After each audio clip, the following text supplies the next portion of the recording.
लोक निर्माण मंत्री गुलाब सिंह ने जोगिंद्रनगर के ढेलू में कानून को भवन का उद्घाटन किया। इसके अलावा उन्होंने योरा बालकुरूपी मार्ग में पड़ने वाली गुगली खड्ड पर बने पुल का लोकार्पण भी किया। इस दौरान उन्होंने धलहेड़ में एक जनसभा को संबोधित करते हुए कहा कि भाजपा सरकार ने प्रदेश के हर वर्ग का ख्याल रखा है।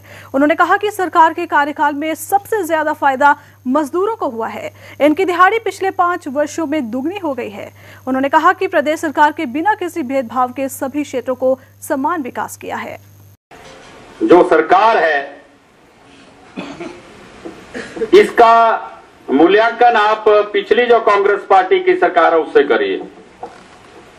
इस सरकार ने जहां सब वर्ग का ध्यान किया, ख्याल किया, सबको हर किस्म की राहत और मदद करने की कोशिश की है, उससे सबसे ज्यादा अगर लाभान्वित होने वाला कोई वर्ग है तो वो मजदूर वर्ग है।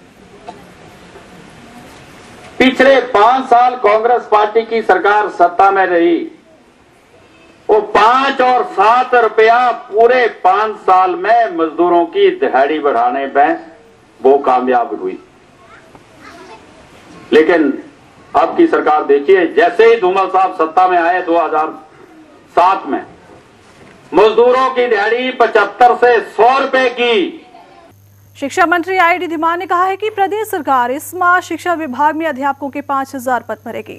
शिक्षा मंत्री द्रंग विधानसभा क्षेत्र के प्रवास के दौरान कुल्लू पंचायत में हाई स्कूल साहल में निःशुल्क वर्दी वितरण के बाद जनसभा को संबोधित कर रहे थे।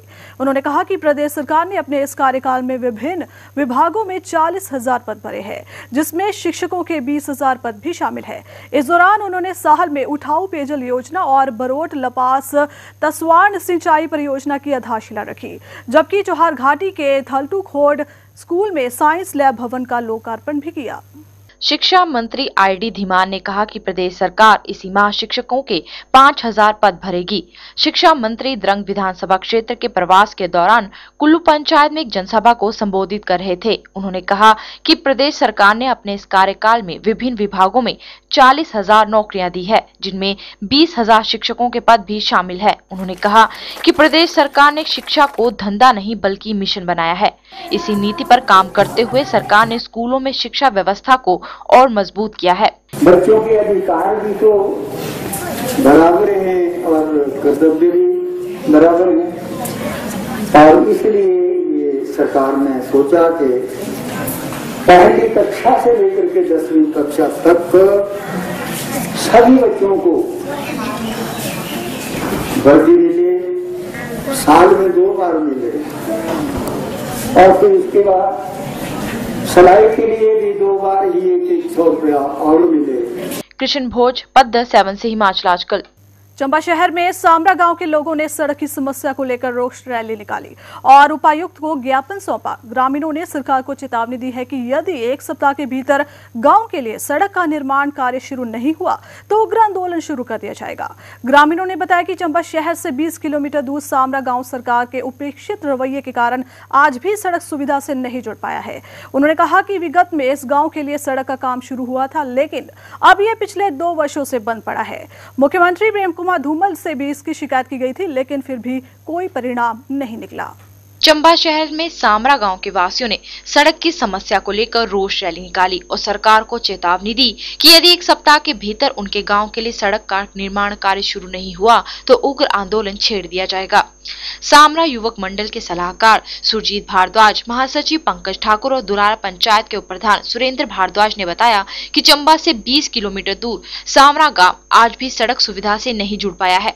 विगत में इस गांव के लिए सड़क का काम शुरू ही हुआ था, लेकिन अब ये पिछले 2 वर्षों से बंद पड़ा है, जिस कारण ग्रामीणों को इससे सरकार के प्रति भारी रोष व्याप्त है। ग्राम पंचायत दुलारा से आए हैं और आज हमने अपनी मांगों का ज्ञापन पत्र जो है वो उपायुक्त महोदय को सौंपा। रोड को लेकर ये रोड जो है रात से सामरा जा रहा है और ये 1977 से सर कार्यरत है और ये 4 किलोमीटर निर्माण कार्य जो वो पूरा हो चुका है और आगे जो अब 2 साल से कार्य रुका पड़ा है। 35 वर्ष बीत जाने के बाद भी हमारा जो रोड है अब तक नहीं पहुंच पाया है। हम 20 साल के पास आज से 15 दिन पहले भी आए थे। हमने 15 दिन का अल्टीमेटम दिया था, जिसमें कि उन्होंने हमें मतलब आश्वासन दिया था कि ठीक है प्रशासनिक जो है कार्रवाई होगी और उसके बाद 15 दिन आज पूरे हो गए, इसलिए हमने एक शांतिपूर्वक तरीके से रैली निकाली है। हमने 10 दिन का अल्टीमेटम ऑर्डर दिया, डीसी साहब ने उसको भी एक्सेप्ट किया। अपने जो भी हमारा ये वैक्सीन PWD की है उनको फॉरवर्ड करने के लिए बोल रहा है। इसी सिलसिले में यहाँ पे आए, हम कई बार CM साहब से भी मिले, यहाँ पे खुला दरबार लगाया था, तो हम वहाँ भी मिले थे, लेकिन उन्होंने बोला कि आप एफिडेविट जमा करो, जो कि हमने कुछ दिन तक एफिडेविट जमा करवा ली थी।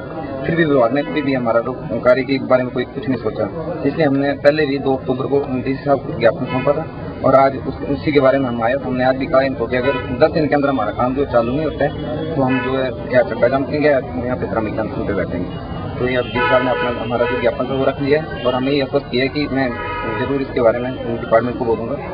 पुनीत मल्होत्रा, चंबा, 7 हिमाचल आजकल।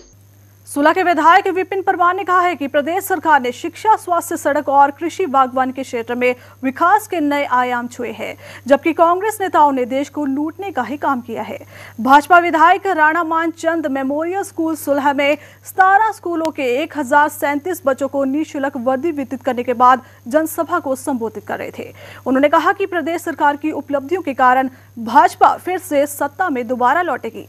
सुलह के विधायक विपिन परमार ने कहा कि प्रदेश सरकार ने शिक्षा, स्वास्थ्य, सड़क और कृषि बागवानी के क्षेत्र में विकास के नए आयाम छुए हैं, जबकि कांग्रेस नेताओं ने देश को लूटने का ही काम किया है। भाजपा विधायक राणा मानचंद मेमोरियल स्कूल सुलह में निःशुल्क वर्दी वितरण के बाद जनसभा को संबोधित कर रहे थे। उन्होंने कहा कि प्रदेश में भाजपा ने विधानसभा के लिए चुनाव प्रचार तेज कर दिया है, जबकि कांग्रेस के पाए अभी कोई नेतृत्व ही नहीं है। उन्होंने कहा कि प्रदेश सरकार की उपलब्धियों के कारण भाजपा फिर से सत्ता में लौटेगी। भ्रष्टाचार से भरी हुई सरकार है, महंगाई को नियंत्रण में नहीं कर पा रही है। भ्रष्टाचार के दिन प्रतिदिन प्रकरण हिंदुस्तान में आ रहे हैं। हिंदुस्तान में सबसे बड़ा कोयला घोटाला 1.86 लाख करोड़ 2G स्पेक्ट्रम से भी के भी रिकॉर्ड इसने तोड़ दिए। और मैं सुन रहा था टीवी पर प्रवक्ता कांग्रेस के कह रहे हैं कि नहीं इसमें कुछ नहीं है। मैं ये कहना चाहता हूं कि कांग्रेस की हुकूमत दिल्ली में मनमोहन सिंह जी तुरंत अपनी गद्दी छोड़ें और पूरे मुल्क में नए सिरे से चुनाव हों। अब दिल्ली में कांग्रेस को किसी भी सूरत पर रहने की इजाजत हिंदुस्तान की जनता किसी सूरत पर नहीं देना चाहती। संजीव राणा, पालमपुर, 7 हिमाचल आजकल। पुलिस मुख्यालय चंबा में जिला के पुलिस अधिकारियों और कर्मचारियों की एक बैठक आयोजित की गई। बैठक की अध्यक्षता SP कुलदीप शर्मा ने की। बैठक में मणिमहेश यात्रा के लिए पुलिस प्रबंधों की समीक्षा की गई। इसके अलावा सोमवार से शुरू हो रही पुलिस भर्ती प्रक्रिया के लिए इंतजामों पर भी इसमें चर्चा की गई। बैठक के दौरान डलहौजी थाने को जिला भर में बेहतर कार्य करने के लिए पुरस्कृत भी किया गया। चंबा में जिले की पुलिस अधिकारियों और कर्मचारियों की एक बैठक SP कुलदीप शर्मा की अध्यक्षता में आयोजित की गई। बैठक में जहां मणिमहेश यात्रा के लिए इंतजामों की समीक्षा की गई, वहीं सोमवार से शुरू हो रही पुलिस भर्ती प्रक्रिया पर भी चर्चा की गई।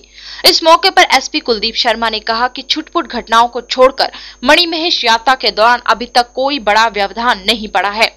उन्होंने कहा कि यात्रा के दौरान यातायात व्यवस्था दुरुस्त रखने के साथ साथ सुरक्षा के लिए भी पर्याप्त पुलिस तैनात की गई। उन्होंने कहा कि चंबा में सोमवार से शुरू हो रही पुलिस भर्ती के लिए भी पूरी तैयारियां कर ली गई हैं।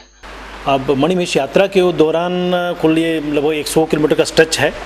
14 किलोमीटर बिल्कुल पैदल है, उसके पीछे यहाँ से भरमौर से आगे हटसर और तृणवटी से लोग बड़े भारी लोग आ रहे हैं। जैसे कि आशा थी पहले कि हो सकता है ये अस्त है, या जिस तरीके से मानते हैं धार्मिक मान्यताओं के अनुसार कम होंगे, लेकिन श्रद्धालु उतने ही बढ़ रहे हैं। बहुत ज़्यादा मात्रा में यहाँ पे लोगों का आना जाना लगा हुआ है, इतने कि संकुचित मार्ग भी और संकुचित लगने लगे हैं। तो प्रयास हमारा यही है कि यातायात सुचारू रूप से चले।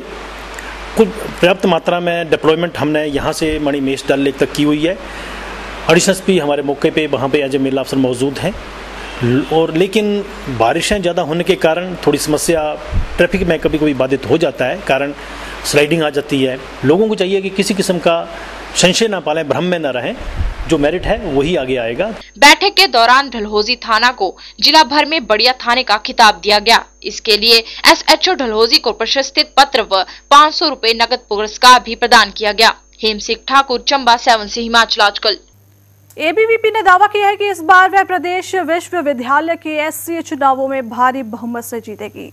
एबीवीपी के क्षेत्रीय संगठन मंत्री श्रीनिवास ने कहा कि विद्यार्थी परिषद प्रदेश भर में हमेशा अव्वल रही है और इस बार विश्वविद्यालय में भी वह अपना परचम लहराएगी। उन्होंने एसएफआई और एनएसयूआई पर विश्वविद्यालय में शैक्षणिक माहौल खराब करने के भी आरोप लगाए।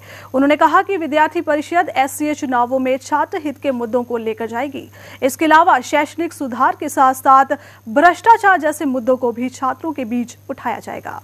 लोगों ने अपने एससीए के होते हुए भी जिस प्रकार से शिमला विश्वविद्यालय में पिछले साल छात्रावास का विषय होगा या छात्रों का विषय होगा, उसको लेकर के जो अराजकता का वातावरण उन्होंने निर्माण किया और उसके पीछे जो उनकी एक हिंसक विचारधारा रही है। जब भी विश्वविद्यालय में छात्र हितों की बात होती है और अखिल भारतीय विद्यार्थी परिषद के समर्थन में छात्र समुदाय उतरता है, ये लोग इसी प्रकार से विश्वविद्यालय का वातावरण का निर्माण करते हैं। पूरे हिमाचल प्रदेश में जिस प्रकार से विद्यार्थी परिषद क्रमांक 1 पर पिछले 11 वर्षों से छात्र संघों में आता आया है, इस बार हम ये परिवर्तन शिमला विश्वविद्यालय में भी दिखाएंगे और शिमला विश्वविद्यालय में भी अखिल भारतीय विद्यार्थी परिषद का पूरा पैनल जीतेगा। और खबरों के इस सफर को यहाँ रोकते हुए आपको दिखाते हैं पहाड़ी गीत की एक झलक।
फिलहाल वक्त हो चला आपसे विदा लेने का, लेकिन उससे पहले आइए नजर डालते अब तक के मुख्य समाचारों पर।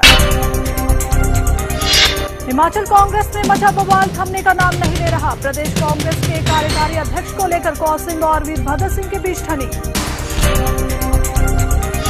कोयला खानों के आवंटन में अनियमितताएं उजागर करने के बाद भाजपा हुई आक्रामक। 21 अगस्त को करेगी प्रदेश मुख्यालयों पर प्रदर्शन। प्रधानमंत्री के इस्तीफे की करेगी मांग। शिक्षा मंत्री आईडी धमीन ने कहा कि इस माह भरे जाएंगे शिक्षकों के 5000 पद। प्रदेश सरकार ने अपने कार्यकाल में विभिन्न विभागों में भरे 40,000 पद। और मंडी के जंजैली के समीप वन विभाग ने नाका लगाकर एक ट्रक से 26 क्विंटल रखाल पकड़ी। आलू की बोरियों में छिपा कर ले जा रहे थे बेचने। वन विभाग ने ट्रक मालिक पर किया 1,96,000 का जुर्माना। देश दुनिया की बाकी खबरों के लिए आप बन रही है 7C के साथ। फिलहाल रुमन बाजवा को दीजिए इजाजत। नमस्कार। हिमाचल आजकल से जुड़ी किसी भी प्रतिक्रिया या सुझाव के लिए संपर्क करें कृष्ण भानु, ठाकुर वाटिका, खलीनी, शिमला 2। Phone number 09816901200, 017726294111। हमारा ईमेल आईडी है himachalastkal@gmail.com।